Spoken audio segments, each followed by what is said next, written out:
Alhamdulillah, innal hamdalillah nahmaduhu wa nusalli ala rasulil karim.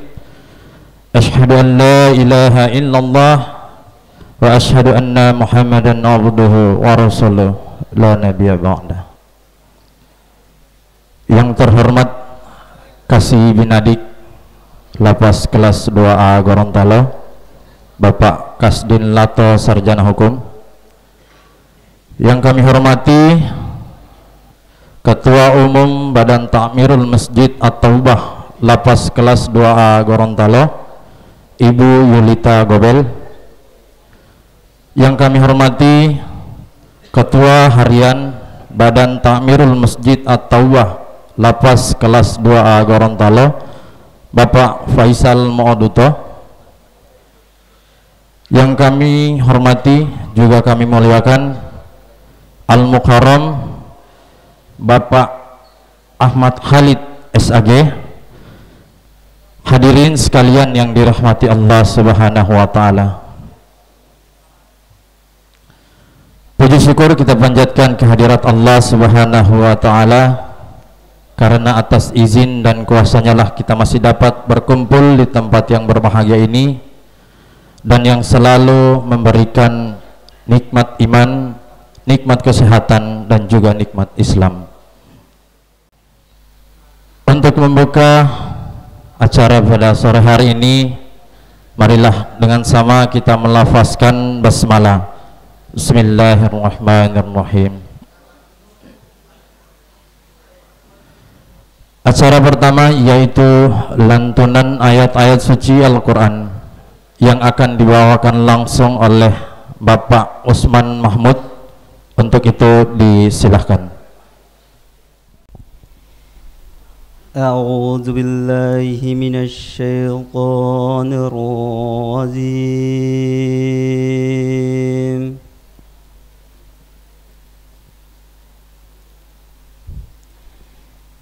Bismillahirrahmanirrahim.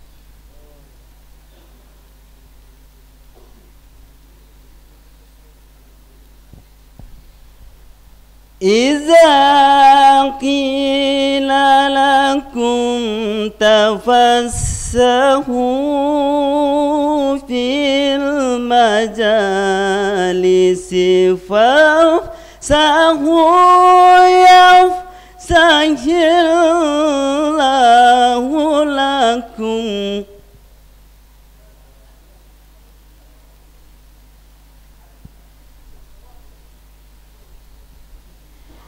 Idza qila lakum tafassahu fil majalisi fafsahu yafsahillahu lakum.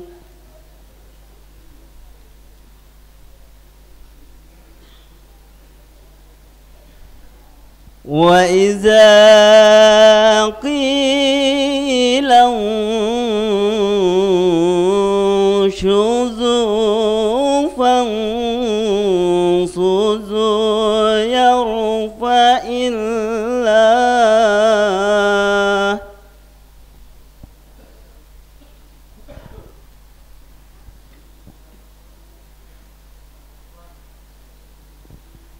Yarfa'illahu allazina amanu minkum wallazina العلم درجات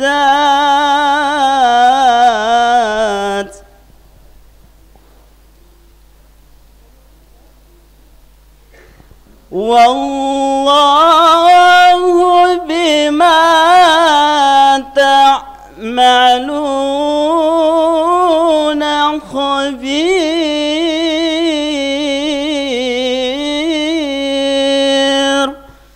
صدق الله العظيم.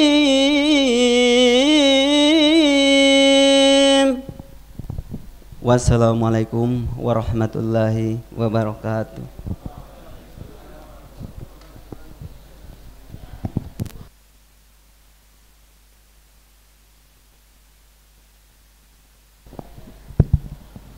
Maha benar Allah dengan segala firman-Nya. Acara selanjutnya yaitu sambutan sekaligus arahan dari yang terhormat Kasih Minadik Bapak Kasdin Lato Sarjana Hukum. Untuk itu disilahkan.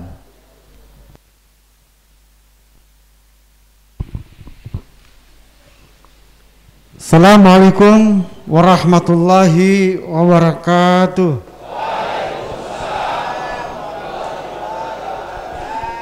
Bismillahirrahmanirrahim. Hamdan wa syukran lillah, salatan wa salaman ala rasulillah, la haula wa la quwata illa billah, amma ba'du. Yang sama kita hormati Ketua Umum Badan Takmir Masjid yang hari ini tetap hadir bersama-sama dengan kita, yang kami hormati Ketua Harian Badan Takmir Masjid, kemudian pengurus Badan Takmir Masjid. Yang sama kita hormati, kita muliakan Al-Mukarram Bapak Ustadz Ahmad Khalid.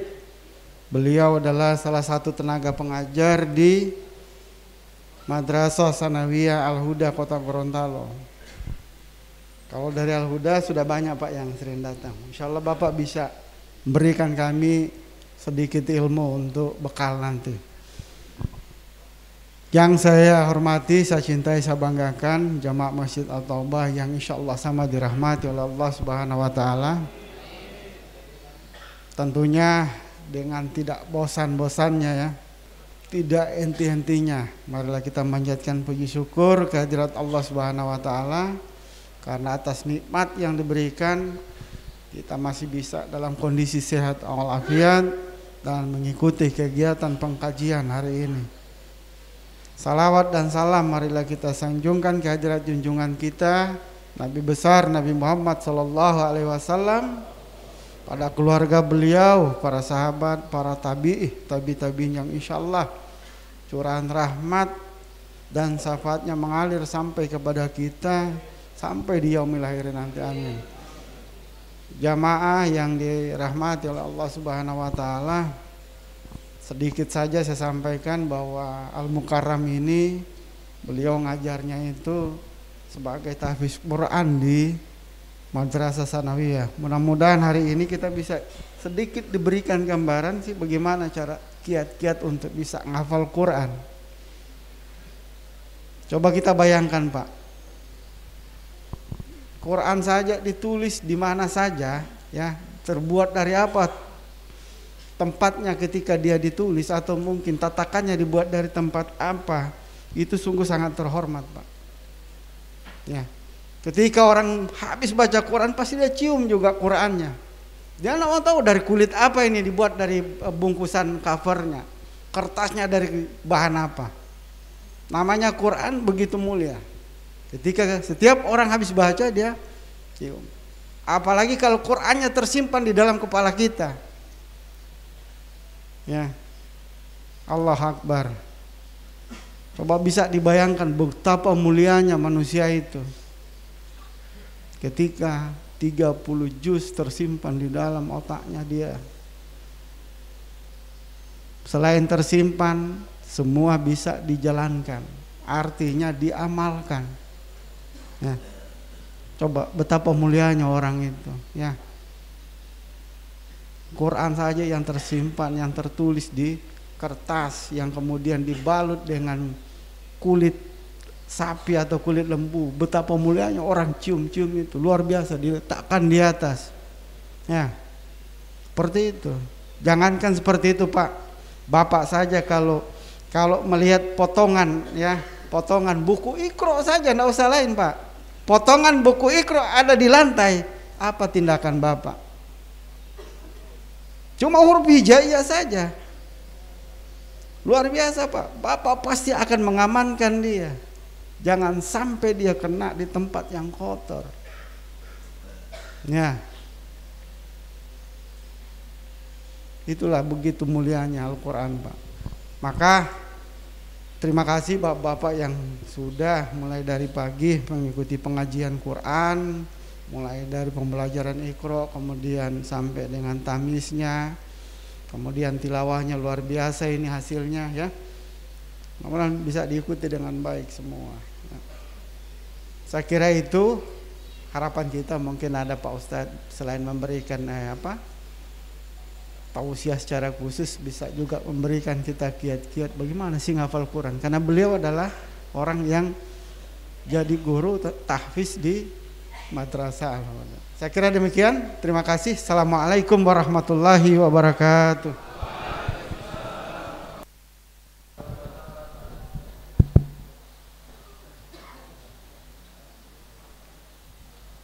Itulah tadi sambutan sekaligus arahan dari Kasih Binadik. Hadirin sekalian yang dirahmati Allah Subhanahu wa taala, kini kita masuk pada acara inti, yaitu ceramah agama yang akan disampaikan langsung oleh Al-Muharram Bapak Ahmad Khalid SAG. Untuk itu disilahkan.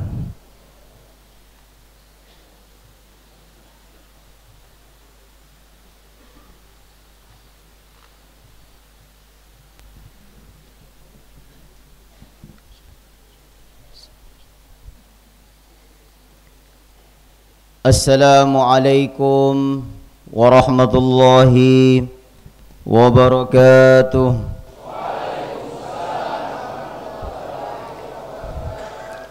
Innal hamdalillah nasta'inuhu wa nastaghfiru bihi wa nu'minu bihi wa natawakkalu alayhi wa na'udzu billahi min sururi anfusina wa min sayyiati a'malina.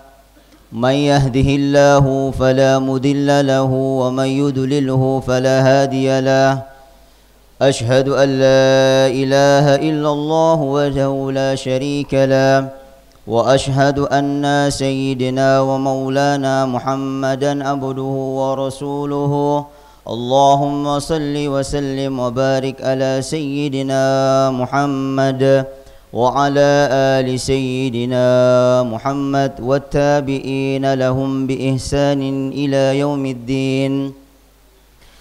قد قال الله تعالى في كتابه الكريم بسم الله الرحمن الرحيم والعصر إن الإنسان لفي خسر إلا الذين آمنوا وعملوا الصالحات وتواصوا بالحق watawasau bis sabr. Shadaqallahul azim. Yang saya hormati Bapak Kasih Binadik, Bapak Kasdin Latos, Sarjana Agama, Sarjana Hukum, Ibu Ketua Umum BTM Ibu Yulita Gobel, Bapak Ketua Harian BTM Bapak Faisal Mauduto, hadirin wal hadirat yang sama-sama mengharapkan rahmat, keberkahan, hidayah, petunjuk dan inayah dari Allah Subhanahu wa taala.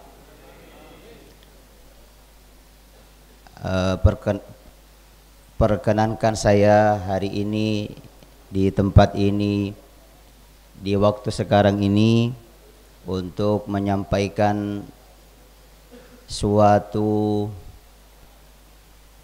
sampaian. Ini bukan saya menceramai tuan-tuan, tidak. Sebenarnya saya tidak pantas untuk menceramai tuan-tuan yang ada di sini. Saya berdiri di sini semata-mata saya dan bapak-bapak saudara saya kita saling berbagi. Karena yang namanya berbagi itu adalah perkara yang baik. Yang namanya berbagi itu dihitung sedekah. Hadirin yang dimuliakan Allah Subhanahu wa taala, Nabi Muhammad sallallahu alaihi wasallam beliau bersabda, Al-kayyisu man dana nafsahu wa amila lima ba'dal maut wal azizu man atba'a nafsa hawaha wa tamanna 'ala Allah. Nabi kita beliau mensabdakan dan memperingati untuk kita, yang mana beliau mengatakan, siapakah manusia yang pintar, siapakah manusia yang cerdas. Manusia yang cerdas bukanlah manusia yang tinggi keilmuannya, mau profesor, mau doktorkah dia, bukan yang dimaksud oleh Nabi kita, bukan seperti itu. Bukanlah orang yang cerdas itu orang yang mempersiapkan kehidupannya itu dengan hartanya atau dengan uangnya, dengan fasilitas duniawinya, tidak. Mungkin dari kita berpemikiran, kalaulah saya hidup, maka saya butuh yang namanya harta. Sebahagian kita ada yang berpemikiran, hidup itu butuh uang. Sebahagian dari kita berpemikiran, hidup itu butuh kendaraan, butuh rumah, butuh jabatan. Hadirin yang mulia, kalaulah kita menganggap itu semua adalah kebutuhan kita, kalau kita melihat orang di luar sana, banyak juga mereka yang tidak memiliki fasilitas itu semua, akan tetapi mereka juga hidup bahagia. Orang berkeyakinan kalau saya ketika dia tidak punya kendaraan, maka dia menganggap saya harus butuh kendaraan, maka saya akan bahagia. Tidak semua orang yang ketika dia mendapatkan keinginan itu maka dia bahagia. Orang ketika dia memiliki sepeda, maka ketika sepedanya itu rusak, maka biaya untuk memperbaiki sepeda itu sedikit. Tapi ketika begitu seorang diberikan yang namanya motor, maka akan bertambah lagi pengeluaran uangnya per bulannya. Diganti lagi, upgrade lagi, tidak puas dengan motor, ganti lagi yang lebih besar. Bolanya tadi 2, ganti lagi bolanya 4. Ganti dengan mobil. Maka akan semakin dari sepeda, kemudian motor, kemudian mobil, maka akan semakin bertambah pengeluaran per bulannya, bahkan per hariannya.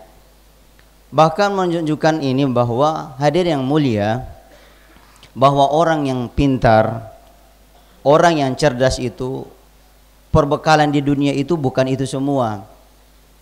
Kita berkaca berapa puluh tahun yang lalu, kurang lebih 1500 tahun yang lalu, Nabi kita Nabi Muhammad SAW dan sahabat beliau untuk mempersiapkan kehidupan mereka di dunia ini yang sementara, bahkan nanti untuk kehidupan yang selama-lamanya di akhirat itu, mereka mempersiapkan apa? Dengan bekal iman dan amal. Kalau kita mau berpemikiran, iya Ustadz, itu kan sahabat. Lah Nabi SAW beliau bersabda, ashabi kan nujum, sahabat-sahabatku itu sebagaimana bintang, bi ayyihim iktadaitum fahadaitum. Kalau kalian mau mengambil pelajaran, mau berkaca sejarah dari mereka, maka kalian akan mendapatkan hidayah, kalian tidak akan tersesat. Maksudnya pola pikirnya sahabat, pola pikirnya Nabi itu diambil dan dimasukkan di dalam mindset pemikiran kita. Pemikirannya para sahabat itu, apa yang mereka dapatkan hari ini itu sudah merupakan segala-galanya bagi mereka.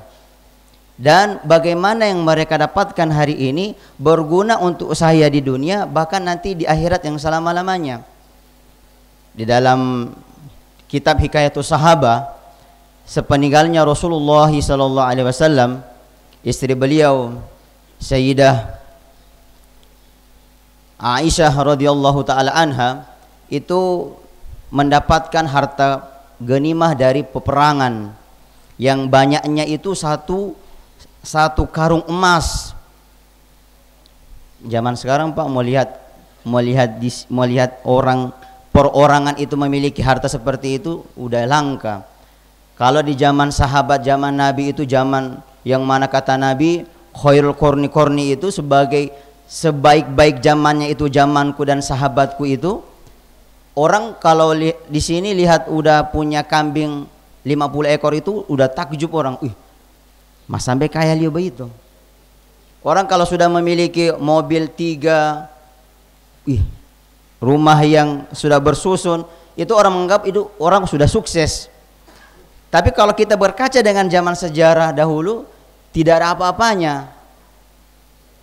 Emas, uangnya Sayyidah Aisyah itu, satu karung emas hitungannya dinar.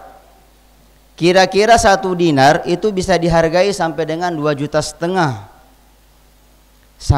Satu dinar kalau dirupiahkan itu kurang, nggak tahu saya jumlah gramnya emas itu berapa. Yang intinya kalau 1 dinar itu hitungannya rupiah kita itu kurang lebih hampir 3 jutaan, 2 juta lebih.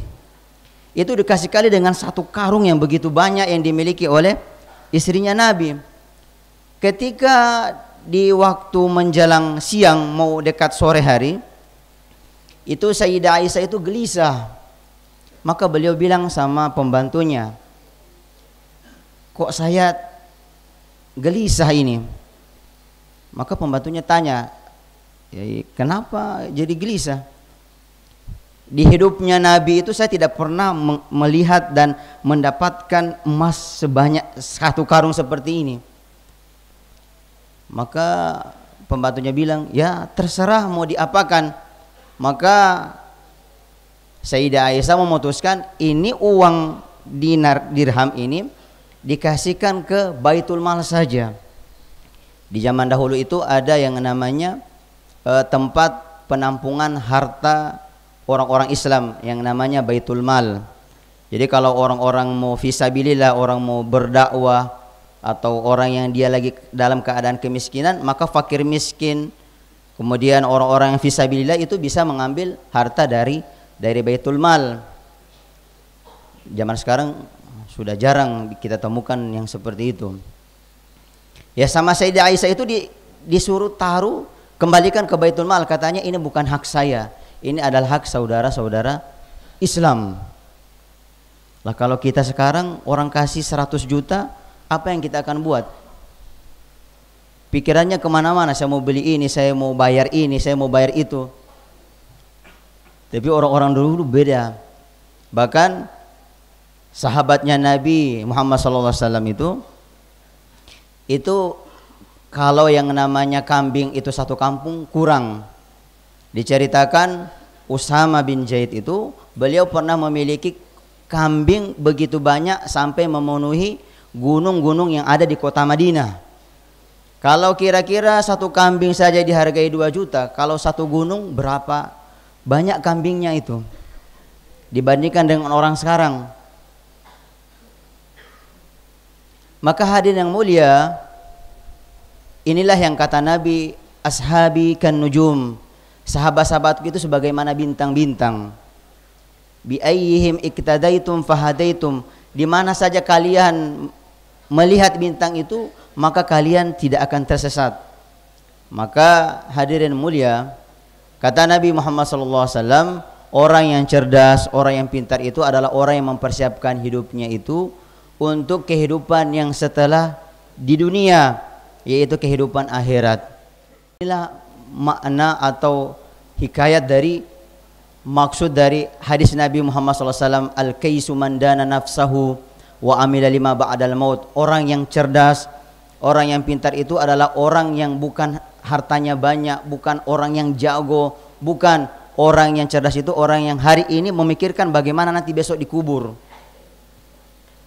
Jangan sampai hadirin mulia, kita di dunia sudah susah, tidak punya rumah, tidak punya harta, bahkan nanti besok nanti di akhirat ketika kita masuk kubur disiksa lagi. Maka bagaimana hadirin masyaallah di pertemuan yang penuh barokah ini, di majelis yang penuh barokah ini, mari saya mengajak bapak-bapak, tuan-tuan yang dimuliakan Allah Subhanahu wa taala, tubu ilallahi taubatan nasuha. Orang-orang yang cerdas itu, orang-orang yang pintar itu, orang yang senantiasa memikirkan kehidupan mereka setelah kehidupan di dunia. Dan kata Nabi Muhammad SAW, mempersiapkan kehidupan akhirat itu bukan sebagaimana mempersiapkan kehidupan di dunia. Kita senantiasa perbanyak amal. Apa yang kita miliki kita jadikan untuk akhirat. Kita mungkin memiliki sedikit dari apa yang kita punya, entah makanan, entah harta kita, yang kita pikirkan bagaimana yang kita miliki ini berguna untuk akhirat kita. Bukan nanti berguna akhirat itu hanya kita punya uang, hadirin, tidak. Perkataan kita, wa qulu qawlan layyina, kita berkata-kata, kita berucap kepada saudara Islam itu mengingatkan mereka tentang negeri akhirat, mengingatkan mereka tentang kampung akhirat. Kita di dunia tidak lama, 60-70 tahun, itu pun kalau bisa sampai. Yang namanya mati itu, Qul innal mauta alladhi tafirruna minhu fa innahu mulakikum thumma turadduna ilal alimil ghaibi wasyahada. Yang namanya kematian itu tidak akan mendatangi orang-orang yang dia harus sudah tua atau yang nanti sakit. Tidak, tuan-tuan. Siapa saja hari ini sudah datang, dia punya waktu, mau dia siap mau tidak siap, itu pasti akan dipanggil. Lah pertanyaannya, ketika sudah datang yang namanya Israel itu, kita sudah siap belum? Kira-kira tuan-tuan di sini sudah ada, kalau seandainya sudah ada malaikat Israel datang, tanya, "So siap Pak Sofyan?" Kalau siap, kemudian sampai nanti di akhirat ceritanya lain lagi, bagaimana? Maka mumpung Allah masih berikan kita nafas, mumpung kita masih diberikan kekuatan, mumpung kita masih diberikan mulut untuk digunakan berzikir, mari sama-sama kita gunakan zahir diri kita, batin ini senantiasa untuk bagaimana taat kepada Allah Subhanahu wa taala. Karena dari tuan-tuan yang Allah Subhanahu wa taala, yang Allah Subhanahu wa taala senang itu yaitu siapa? Innallaha yuhibbut tawwabin. Allah Subhanahu wa taala cinta kepada orang-orang yang dia mau bertobat dan senantiasa memikirkan Allah Subhanahu wa taala, hubungannya dia dengan Allah Subhanahu wa taala, memikirkan bagaimana dia bisa selamat sampai nanti di akhirat masuk surganya Allah Subhanahu wa taala. Semoga dari kita semua di sini yang dari majelis yang penuh barokah ini, Allah Subhanahu wa taala terima majelis kita ini dan menjadikan asbab kita diterimanya amalan kita, sehingga kita Allah Subhanahu wa taala jadikan akhir hayat kita husnul khatimah. Amin amin ya rabbal alamin. Mungkin cukup itu dari saya, lebih dan kurangnya saya mohon maaf. Wabillahi taufik wa hidayah. Wassalamualaikum warahmatullahi wabarakatuh.